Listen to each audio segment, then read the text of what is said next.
I, Corazon as President of the Philippines. I was telling people that, yes, let's continue with these rallies, but We have come here to proclaim the determination of the Filipino people.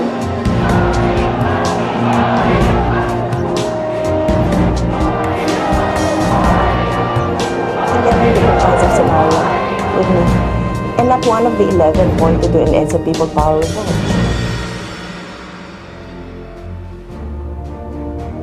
It was also radio that played a crucial role in securing the safety of civilians during the successive coup attempts that marred President Corazon Aquino's term. In 1989, it was Ray Langit, then news director of DZRH, who negotiated on the air with rebel forces who had stationed snipers in Makati's high-rise buildings. Government and rebel troops monitored each other's moves on MBC's flagship station until the standoff was resolved. Nag-rearing yung Malacanang, nag-rearing yung camp ni Tita Cory. It's a revolution. Oo, yan, sabayan. Kami dalawa ni Parang Deong, naiwan na, nag-jack-jack po kami kung sino matutukas sa dalawa. Around the world, I've searched for you. I traveled on. Yung To Saudi with Love is very memorable at saka very significant yung pagkaka-conceptualize noong program na yun sa DZRH. Dahil merong demonstration at that time. I was the main anchor noong coverage noong demonstration. May mga students coming from UP, binlock sila ron sa may welcome rotonda. No? At pagkatapos nagkaroon ng putukan. So merong bumagsak na kinuha immediately ng aming mobile unit. Nakakuha ko ng telephone number ng parents niya, nasa Australia. Ang naalala ko, nung sinabi ko on the air, this Ray Langit po, nasa DZRH kayo, nung sinabi kong buhay po anak niyo, what? So nung ganoon, kala nagbibiro ako, nagluloko ako. Buhay naman talaga anak ko. Why? What happened? Ayun, naging curious siya. Doon ko na ikinimento. And it was a developing drama na binantayan ng marami nakikinig. Right after noon, ang daming reaction. And then, pinadala ko lahat ito kay Mr. El Salde. So, what do you want to do? Sabi sa akin. I wanted to create a program which will essentially bridge the gap between the worker and his family in the Philippines. Okay, work on that.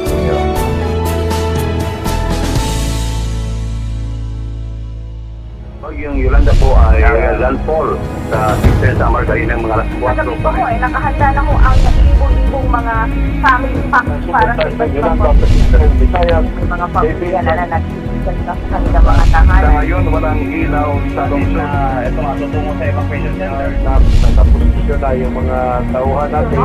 Humina na ang unahan sa Radio post mismo na ating gagamitin para dito sa ating sugat po sa DZRH, tinawagan ko po sila.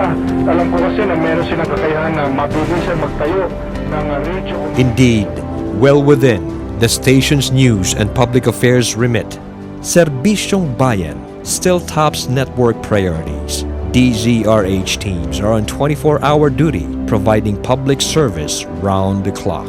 Disaster relief operations also rely heavily on the support DZRH renders during natural calamities, while its Operation Tulong program, established in 1978, has significantly strengthened the sense of volunteerism in civic society. Believing that radio men have the power to get things done, listeners are also allowed to air their grievances, call on missing relatives, seek help for medical needs, or appeal to government officials to act on issues and complaints.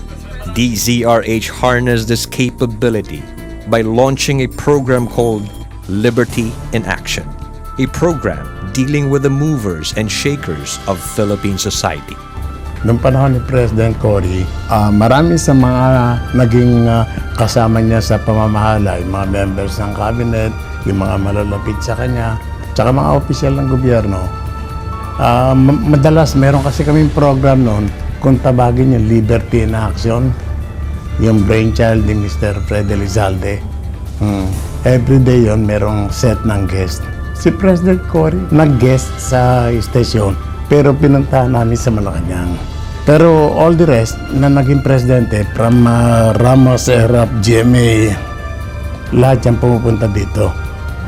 Matutuwa ka doon sa program na yun kasi yung tiwala ng tao at tiwala ng mga nasa gobyerno nasa programa. Hindi nila pagkatiwala, nagtitiwala ang tao eh. Alam nila mataas ang rating, alam nila mataas ang credibility.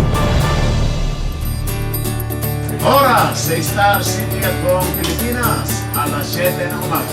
Erstwhile, news breaks have been expanded into full programs that include live interviews and on-the-spot coverage of important events. The news talk format now also includes discussions of subjects like medicine and health, justice and the law, ay pwede na kasuhan ang ministry. Environment and sustainable development, arts and culture, Never kong makakalimutan ang DZRH. showbiz personality, and even frank discussions of sex-related matters. Sa ating programa ngayon.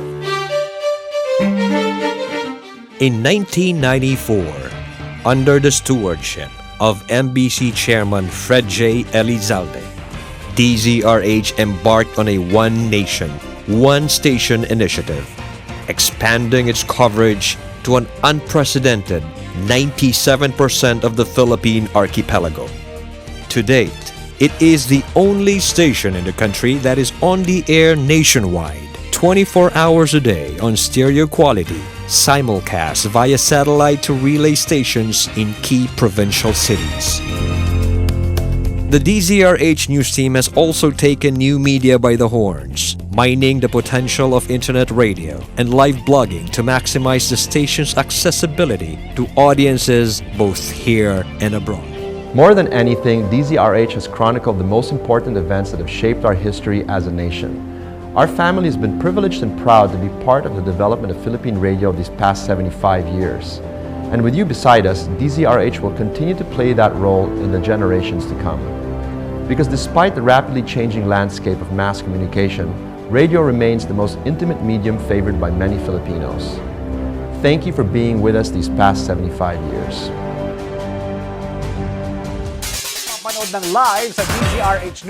This is further enhanced by the station's television presence as RHTV broadcasts over thousands of cable networks all over the country.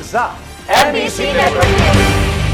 Antiverde, Bing Pormento, Sani Casulia, Hindi Makutak, Toronto, Raymond Badbasa, Gorliel,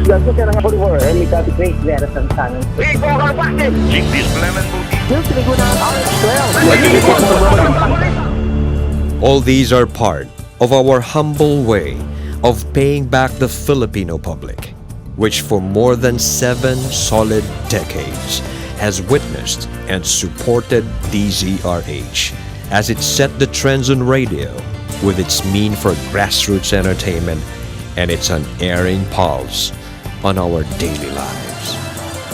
Radio is the most accessible mass medium for the Filipino nation, and the Elizalde family takes great pride in playing a major role in the history of Philippine broadcasting through DZRH.